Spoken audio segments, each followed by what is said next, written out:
What is a 1031 exchange? A 1031 exchange is a means of deferring capital gains tax upon the sale of real property. The property that's being sold and also the property that's being purchased has to be held for productive use in a trade or business or for investment purposes. Now, 1031 exchanges have been around for a good long time. In their previous format, they've been around for about 100 years.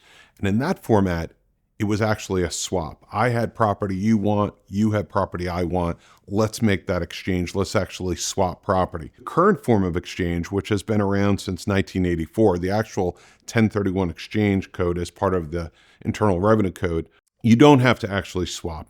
You can sell to a third party and buy from a third party.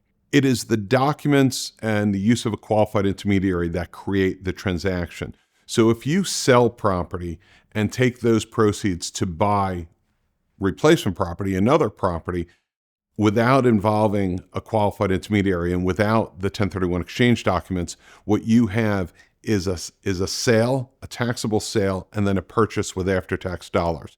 So it is the use of a qualified intermediary, and Legal 1031 Exchange Services is a qualified intermediary for 1031 exchanges. It is the use of a qualified intermediary as well as the 1031 exchange documents on the sale and the purchase that create the transaction.